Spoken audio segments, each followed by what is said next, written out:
여호와께서 애굽 땅에서 모세와 아론에게 일러 말씀하시되 이 달을 너희에게 달의 시작 곧 해의 첫 달이 되게 하고 너희는 이스라엘 온 회중에게 말하여 이르라.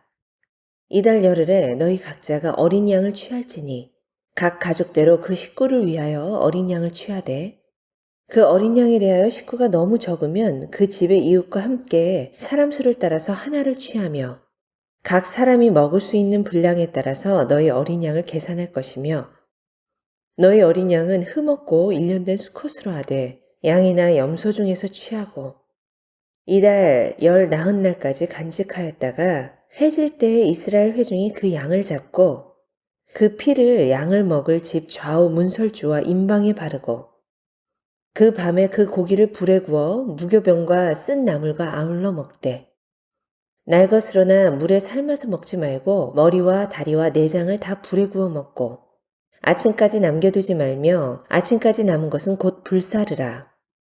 너희는 그것을 이렇게 먹을지니 허리에 띠를 띠고 발에 신을 신고 손에 지팡이를 잡고 급히 먹으라. 이것이 여호와의 유월절이니라. 내가 그 밤에 애굽 땅에 두루 다니며 사람이나 짐승을 막론하고 애굽 땅에 있는 모든 처음 난 것을 다 치고 애굽의 모든 신을 내가 심판하리라.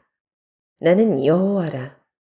내가 애굽 땅을 칠 때 그 피가 너희가 사는 집에 있어서 너희를 위하여 표적이 될지라. 내가 피를 볼 때에 너희를 넘어가리니 재앙이 너희에게 내려 멸하지 아니하리라. 너희는 이날을 기념하여 여호와의 절기를 삼아 영원한 규례로 대대로 지킬지니라. 자, 우리 인사하겠습니다. 반갑습니다. 네. 자, 인사 하나 더 합시다. 올 한 해 수고 많으셨습니다. 수고 네. 네. 네, 오늘은 이제 피재앙, 네, 그리고 피재앙으로 시작된 그 재앙이 마지막 끝나는 그 내용에 대해서 말씀을 하고 있습니다. 이제 10개의 재앙이 거의 마무리가 되고 있고, 이제 그 마지막은 맏아들이 죽는 것으로 이제 재앙은 끝이 납니다. 이 장자의 재앙은 문설주의 어린 양의 피를 받은 집에는 재앙이 임하지 않고 넘어가는 것이 마지막 재앙입니다. 얼마나 큰 재앙이었고 얼마나 큰 의미를 가졌는지 그들이 알고 있었기 때문에, 체험하였기 때문에 출애굽을 한 이후에 이스라엘 백성들은 그 넘어갔다는 의미의 유월절을 항상 지키게 되었습니다. 이 재앙은 애굽의 입장에서는 재앙이었지만 이스라엘 백성들의 입장에서는 구원이 되는 재앙이었던 것입니다. 지금 우리가 사는 이 마지막 시대의 유월절은 큰 의미를 가지고 있습니다. 동일한 심판이 재림의 시기에 곧 있을 것이기 때문입니다. 그때에는 불신자들에게는 심판의 날이 될 것이지만 우리 믿는 자들에게는 구원의 사건이 될 것입니다. 힘들고 어렵고 또 억울한 일을 당했을 때 오늘 본문의 메시지는 우리에게 가장 큰 위로의 메시지가 될 것입니다. 본문은 하나님이 심판주라는 것을 우리에게 말씀하고 있습니다. 자, 이 모든 일에 대한 시시비비는 하나님이 가려주십니다. 결국 하나님의 심판만이 우리의 최고의 위로가 되는 것입니다. 성경에 나오는 유월절은 하나님의 위로의 사건입니다. 그 위로가 심판이라는 모습으로 백성들에게 나타납니다. 초대교회 성도들은 주 예수여 오시옵소서 마라나타라고 인사하였습니다. 그들에게 최고의 위로는 주님이 오시는 것, 주님의 심판이었습니다. 우리도 이러한 재림에 대한 신앙을 가져야 할 것입니다. 오늘 우리는 본문의 메시지를 통하여서 몇 가지의 말씀을 받고자 합니다. 먼저는 하나님의 역사는 시작이 되었다는 것이고, 두 번째로는 유월절이 예수 그리스도를 예표한다는 것입니다. 그리고 마지막으로는 어린 양의 피를 뿌려야 한다는 것입니다. 오늘 본문의 메시지를 통하여서 큰 위로를 받으시길 간절히 소망합니다. 오늘 본문의 내용은 9차례의 재앙을 겪은 이후에 바로가 더 이상 모세와 협상을 하지 않겠다는 그 내용을 밝힌 이후의 상황을 기록하고 있습니다. 시간이 지날수록 바로와 온 애굽은 더 큰 재앙을 겪었습니다. 그러나 바로의 마음은 더욱 강팍해졌습니다. 이러한 바로를 꺾을 수 있는 무대가 이제 펼쳐지게 된 것입니다. 곧 이 말 10번째 재앙이 바로 그것입니다. 이 재앙이 얼마나 혹독할 것인지는 하나님이 미리 예언하신 대로 그대로였습니다. 하나님은 바로가 그 재앙 때문에 이스라엘 백성들을 신속하게 쫓아내게 될 것이다 라고 말씀하셨습니다. 그리고 그동안 이스라엘이 떠나가면 경제적으로 큰 손실이 있을 것으로 알았던 이 바로는 이제 마음을 바꾸게 됩니다. 네, 그래서 이제 그들은 빨리 달라고 예언하게 될 것이고 그것도 신속하게 떠나달라고 말을 하게 될 것입니다. 한 예화가 있습니다. 1941년 12월 7일 하와이 주재에 일본 총영사가 일본 동경으로 메시지 하나를 보냅니다. 보고서를 보냈는데 그 보고서는 진주만에 있는 미 해군 군함 전함의 동태를 자세하게 기록한 내용이었습니다. 일본은 계속해서 미군의 전함들이 어떻게 움직이고 있는지를 일본 본토에 보고서를 전달하고 있었습니다. 이러한 상황을 탐지하였던 FBI, 미 연방수사국은 미 정부 당국에 긴급 보고서를 보냅니다. 진주만 근처에 배회하는 일본 어선이 스파이 어선이라는 것입니다. 그래서 경계를 요구합니다. 라고 그렇게 보고를 합니다. 그러나 미 정부 당국에서는 이 긴급 보고서에 귀를 기울이지 않았고 그냥 흘려 보냈습니다. 그리고 비슷한 시기에 동양에서 선교를 했었던 월터 저드란 박사가 일본이 전쟁 준비로 흥분하고 있다라고 미국이 계속해서 미국에 경고를 하고 있었습니다. 그럼에도 미국 정부는 설마하는 심정으로 무시하였고 결국 월터 저드 박사가 차를 타고 가는 그 와중에 그 차 안에서 일본이 선전포고도 없이 하와이의 진주만을 공격했다는 소식을 그 차 안에서 듣게 됩니다. 분명히 그 전쟁은 막을 수가 있었습니다. 그러나 여러 경로를 통해 전달된 보고는 무시되었고 큰 일이 일어난 이후에야 미국 정부는 정신을 차리게 되었습니다. 오늘 본문에서 하나님은 모세를 통하여서 계속 그 재앙이 임할 것에 대해서 경고를 했었고 여러 재앙을 통하여서 하나님의 손이 얼마나 큰지를 알려주었습니다. 그러나 바로는 눈 하나 꼼짝하지 않았습니다. 그래서 애굽은 이제 9번째와 10번째 재앙을 경험하게 되는 것입니다. 10번째 재앙이 있기 전에 9번째 재앙이 있었는데 그것은 흑암 재앙이었습니다. 이 흑암 재앙은 다른 재앙들과 동일하게 그들이 믿었던 애굽의 신들을 공격하는 재앙이었습니다. 그것은 태양신 라에 대한 것입니다. 바로와 그의 아들들은 태양신의 아들로 그렇게 여겨졌습니다. 그러나 9번째 재앙을 통하여서 진정한 빛이시며 진정한 태양은 오직 하나님이시라는 것을 보여주셨습니다. 그리고 마지막 10번째 재앙에서는 생명과 죽음의 신 오시리스와 타우르트를 공격하는 그러한 하나님의 재앙이었습니다. 타우르트는 사람이 태어날 때 출생의 신이 되고 그리고 그 사람이 사는 동안에 집을 지켜주는 수호신이라고 여겼습니다. 하나님은 마지막 9번째 재앙과 10번째 재앙을 통하여서 라, 오시리스, 타우르트를 벌하신 것입니다. 이들은 참신이 아니었기 때문에 하나님의 재앙을 통하여서 징계를 받은 것입니다. 그리고 앞으로 하나님은 애굽의 모든 장자들을 죽이실 것입니다. 원문 성경에서 보면 장자라는 단어로 되어 있는 이 부분은 사실 마지라는 표현입니다. 왜냐하면 딸만 있었던 집 안에서도 그 동일한 재앙이 있었기 때문입니다. 첫째가 딸이면 그 딸이 죽었습니다. 그리고 사람뿐만 아니라 짐승들도 그러한 방식으로 다 죽었던 것입니다. 이 10번째 재앙은 사실은 출애굽기의 첫 번째 그 재앙과 연결되어 있는 그러한 재앙입니다. 출애굽기 1장에서 보면 요셉을 모르는 바로가 이스라엘을 핍박하는 내용이 기록이 되어 있습니다. 바로는 이스라엘 백성들이 번성하는 것을 억제하려고 이제 막 태어난 그 남자아이가 이제 살려고 하면 그 아이들을 죽였습니다. 그런데 이제는 하나님이 애굽의 아이들을 죽이시는 것입니다. 오래전에 바로가 저지른 그 일에 대해서 하나님이 직접 보복을 하시는 것입니다. 왜입니까? 바로가 죽였던 그 아이들은 사실은 하나님의 아이들이었기 때문입니다. 상대를 잘못 본 것입니다.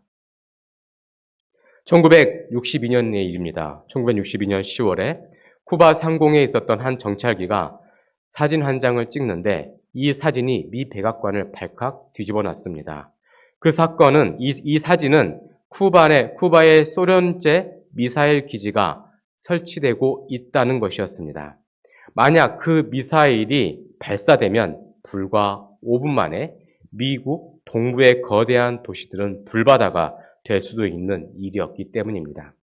이제 완공까지는 10에서 14일 정도 남아있는 상황이었습니다. 지금은 우리가 적대국이라 할지라도 서로 연락은 하고 지냈지만 당시에는 그러한 통로가 전혀 없었던 시대였습니다. 이제 곧 완성될 쿠바의 기지는 미국에게 커다란 끔찍한 미래가 될 그러한 상황이었던 것입니다. 미국은 이미 1년 전에 카스트로가 이끈 쿠바 혁명 정부를 무너뜨리려고 병력을 보냈지만 실패를 했습니다. 그래서 만약 이 일이 해결되지 않으면 미국에는 큰 위험이 될 것이고 당시에 냉전 중이었던 소련에게도 휘둘릴 판이었습니다. 당시의 대통령은 우리가 잘 알고 있는 케네디 대통령입니다. 케네디는 대책회의를 소집하였고 회의에 참석했던 사람들은 강경파와 온건파로 나뉘어졌습니다. 당시에 강경파였던 사람들은 대통령에게 막말까지도 하던 극한의 상황이 있었습니다. 그런데 이 일은 결국 온건파를 통하여서 해결이 되었습니다. 미국은 직접 그 문제를 해결하지 않고 대신에 해상 봉쇄와 물밑 접촉을 통하여서 문제를 해결했습니다. 여러분, 세상의 일은 목소리가 크다고 해결되는 게 아닙니다. 실력이 말해주는 것입니다. 세상의 모든 일은 세상을 말씀으로 창조하신 창조주 하나님만이 그 모든 것을 해결하실 수 있습니다. 하나님은 아브라함과 맺으신 언약을 이루시기 위해서 요셉을 애굽으로 보냈습니다. 그리고 400년이 지난 이후에 그곳에서 종되었던 이스라엘을 구원하고자 모세를 사용하셔서 훈련시키셨습니다. 그리고 자신의 백성들을 위해 그분의 큰 일을 일으키셨습니다. 그 하나님이 모세를 통하여서 규례를 만드셨고 그 규례대로 최초의 유월절이 준비되게 하신 것입니다. 이 유월절에는 어린 양의 피를 문 좌우 설주와 임방에 발라야 합니다. 그러니까 설주면 기둥을 말하는 거죠. 임방이면 이렇게 가로 있는 것입니다. 이 점을 찍고 어떻게 되면 뭐가 되겠습니까? 십자가가 되는 거죠. 자, 그리고 양과 염소를 구워 먹고 무교병과 쓴나물을 먹어야 했습니다. 그리고 그 음식들을 먹을 때 허리에 띠를 띠고 신을 신고 손에 지팡이를 들고 급히 먹어야 했습니다. 왜냐하면 곧 떠나야 했기 때문입니다. 하나님은 이 날을 여호와의 절기로 삼아서 영원한 규례로 이스라엘 백성들이 계속 지키게 하였습니다. 14절 보면 다음과 같이 기록되어 있습니다. 너희는 이 날을 기념하여 여호와의 절기를 삼아 영원한 규례로 대대에 지킬지니라 라고 기록하고 있습니다.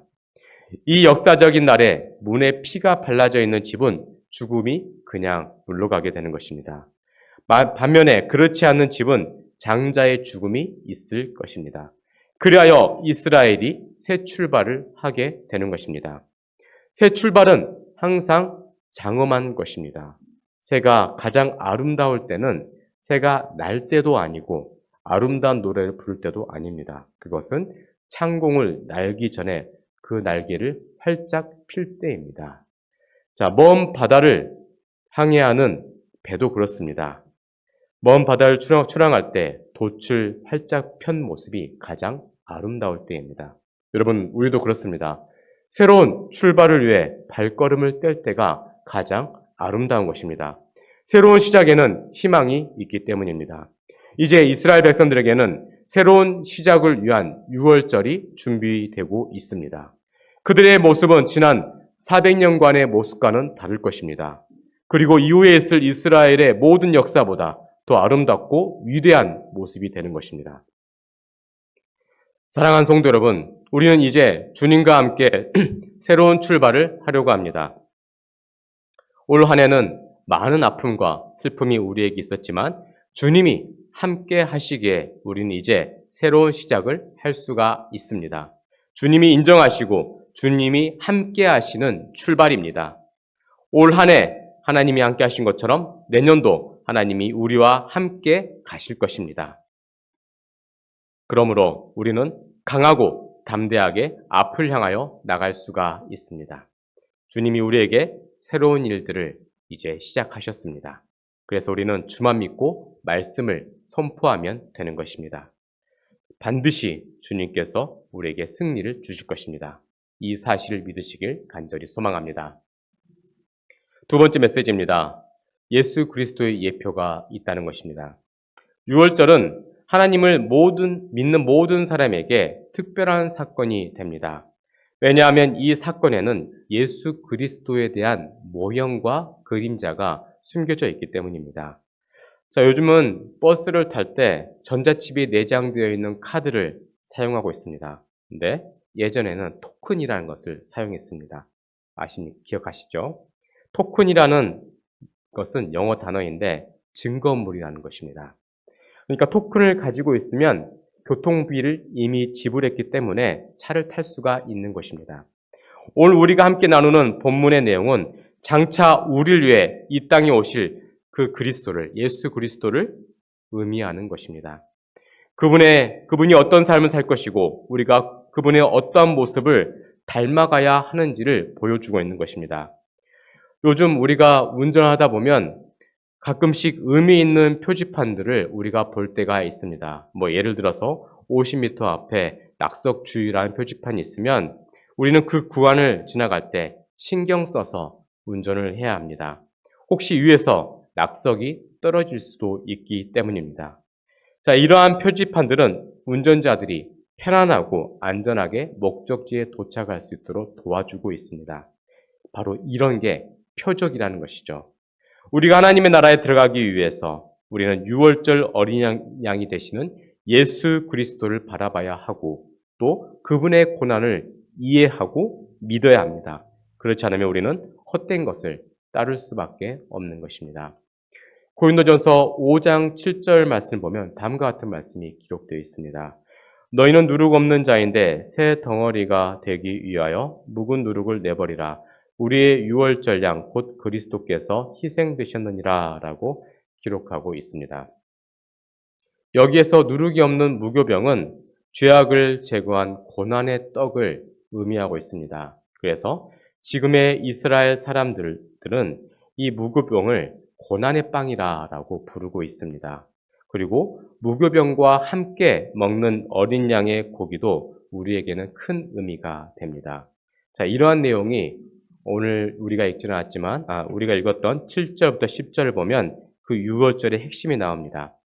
자, 그 내용은 다음과 같습니다. 먼저 어린 양을 잡아서 그 피를 집 문에 문설주와 임방에 바릅니다. 이것은 하나님이 장차 내리실 그 죽음을 피하는 방법이 되는 것입니다. 이것으로 사망의 천사가 그 피가 발라져 있는 집을 지나가도록 하는 것입니다. 이 피에 대하여서 히브리서 9장 12절에 다음과 같이 말씀하고 있습니다. 염소와 송아지의 피로 하지 아니하고 오직 자기의 피로 영원한 속죄를 이루사 단번에 성소에 들어가셨느니라입니다. 우리는 오직 그리스도의 피로 영원한 속죄를 받고 구원을 받게 됩니다.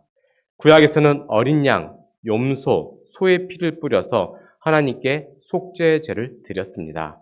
그러나 이 피들은 영원하고 완전한 속죄를 주지는 못합니다. 그래서 예수 그리스도가 우리를 위하여서 갈보리 언덕에서 십자가에 못 박혀서 피를 흘리셔야 했던 것입니다.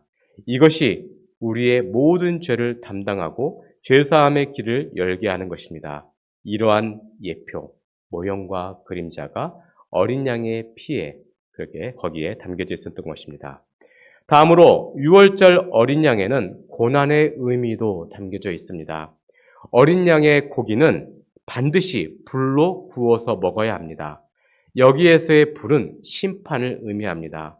어린 양의 고기가 불에 구워져서 백성들의 음식이 되었듯이 예수 그리스도는 십자가의 고난으로 우리를 구원하셨습니다.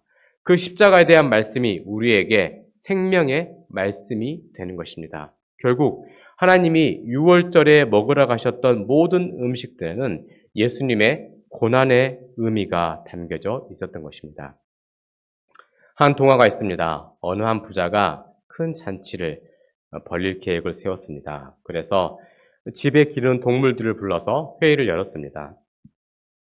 부자가 동물들에게 이렇게 얘기합니다. 내가 큰 잔치를 열고 많은 손님을 초대하려고 한다. 그래서 하는 말인데 아무래도 이번 잔치에는 거위 요리를 좀 했으면 한다라고 합니다. 그러니까 거위가 얼굴이 새파랗게 질립니다. 그 놀란 거위가 주인에게 이렇게 말합니다. 주인님, 저는 큰 알을 낳지 않습니까? 저 말고 암탉으로 하시죠. 라고 하니까 암탉이 손을 저으면서 이렇게 이야기합니다. 주인님, 저는 아침이 오는 것을 알려줍니다. 차라리 양을 잡으시죠. 하니까 양이 또 자리에 벌떡 일어나서 하는 말이 저는 따뜻한 털을 제공해 주고 있습니다. 말고기가 어떠신가요? 하자 말이 소를 가리키면서 주인님이 행차하실 때 누가 태워줍니까? 소고기가 최고입니다. 이번에는 소가 고함을 지릅니다. 나처럼 열심히 농사지는 동물이 어디 있습니까? 라고 하더랍니다. 여러분, 잔치는 누구나 좋아합니다. 그러나 잔치를 위한 희생의 동물은 아무도 없었습니다. 이와 비슷하게 우리는 천국 잔치를 참여하려고 하면서 천국을 기대하지도 않고 천국을 위해서 희생하지도 않습니다.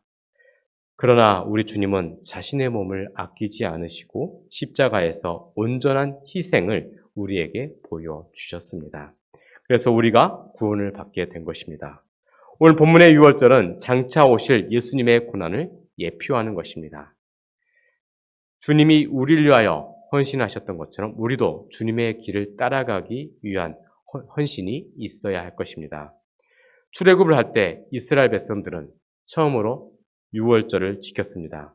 바로 그때가 1월 10일이었고 이때 백성들은 흠없는 어린 양을 잡았습니다. 그리고 14일에 해가 질 때 그 양을 잡았습니다. 자, 이와 동일한 사건이 하나님의 어린 양이신 예수님께 있었습니다. 예수님은 6월절에 제자들의 발을 씻기셨고 6월절 어린 양을 준비하는 시기에 대제사장들의 요구에 의해서 십자가형을 온도받았습니다. 그래서 제3시가 되어서 예수님은 십자가에 매달리셨고 죽으셨습니다. 그리고 제6시와 9시 사이에 온 땅에 어두움이 임하였습니다. 예수님은 유대인들이 안식일에 식사를 하기 전에 6월절 준비일에 십자가에서 죽으신 것입니다. 그리고 날이 저물 때 아리마대 요셉이 예수님의 시신을 취하여 무덤에 시켰습니다. 즉 날이 저물 때 무덤에 장사된 것입니다. 마치 6월절 어린 양이 해질 때 회중에 의해 잡혀진 것처럼 주님은 그 시점에 그 시간에 죽어서 장사가 된 것입니다. 오늘 우리는 본문의 6월절 사건을 통하여서 2000년 전에 예수님이 죽으셨던 그 십자가의 그림을 볼 수가 있는 것입니다. 그 십자가는 우리를 구원받게 하고 자유하게 합니다. 이제 우리는 그 십자가를 통해 출애굽을 한 백성들처럼 인생의 여행을 떠날 수가 있게 되었습니다. 이 사건을 통해 내 인생의 달력이 바뀌게 되는 것입니다. 마치 유대인들이 6월절을 통하여서 한 해의 첫 달을 시작하고 모든 시간을 새롭게 출발하였듯이 지금 오늘 우리가 그렇습니다. 예수님을 만난 그날로 우리는 새로운 피조물이 되었습니다. 그리고 새로운 삶을 시작하게 되었습니다. 사도 바울은 다음과 같이 고백합니다. 내가 나사렛 예수를 다메섹 도상에서 만나고 그분이 나를 위해서 십자가에서 피 흘려 돌아가신 의미를 참으로 깨달았을 때 이전에 내가 살았던 삶은 모두 헛된 것이었다. 이전에 내 삶이 아무리 화려하고 자랑스럽고 놀랍고 자신감에 넘치는 것일지라도 지금 돌이켜보건대 배설물에 불과했습니다. 그것은 한날 분뇨에 지나지 않았습니다. 라고 고백합니다. 그리고 그는 이렇게 고백합니다. 고린도후서 5장 17절 보면 그런즉 누구든지 그리스도 안에 있으면 새로운 피조물이라 이전 것은 지나갔으니 보라 새 것이 되었도다. 사랑하는 성도 여러분, 유대인들이 유월절을 통하여서 새로운 출발을 시작하였던 것처럼 지금 우리는 유월절 어린 양 되시는 예수 그리스도를 통해 새날을 시작할 수가 있습니다. 지난 한 해를 이제 마무리하시고 새로운 2024년을 맞이하시길 소망합니다. 자, 세 번째 메시지입니다. 어린 양의 피를 뿌려야 하는 것을 오늘 본문에서 말씀하고 있습니다. 자, 미국의 어느 마을에 철도를 건너서 통학하는 소년이 있었습니다. 소년은 철도를 건널 때 그때 기차가 지나간다고 합니다. 소년은 그때마다 승객들에게 손을 흔들어 밝은 미소를 보내주었습니다. 그런데 하루는 폭우가 내려서 철로가 끊겼습니다. 만약 기차가 그대로 가다가는 수천 명의 희생자가 발생할 상황이었습니다. 소녀는 가방에서 연필을 깎는 칼을 꺼내 허벅지를 찔렀고 그 자신의 흰 셔츠에 빨간 피로 스톱이라는 글씨를 새겨서 흔들었습니다. 기관사는 소년의 셔츠에 적힌 붉은 글씨를 보고 급히 기관차를 세웠습니다. 기관사는 그제서야 철로가 끊긴 것을 알았던 것입니다. 한 소년의 핏값이 수많은 사람들의 생명을 살려낸 것입니다. 16월절에 우리가 이스라엘의 온 회중 가운데 있다고 생각해 봅시다. 그리고 그 장소에 우리의 맏아들과 함께 있다고 생각해 봅시다. 지금 우리는 심판의 밤 황혼 직전에 서 있는 것입니다. 오늘 밤 죽음의 천사가 내가 살고 있는 애굽의 거리를 두루 다니면서 피가 없는 모든 집들을 칠 것입니다. 이때 하나님의 말씀을 신뢰하지 못하고 그 말씀에 순종하지 못하는 모든 사람들에게 하나님의 진노가 임하게 되는 것을 눈으로 보게 될 것입니다. 그날 나와 내 식구들은 이날의 가족들을 살리기 위해서 양을 잡습니다. 하나님이 말씀하신 대로 흠과 티가 없는 그 양을 잡습니다. 그때 양은 피를 흘려서 죽어갑니다.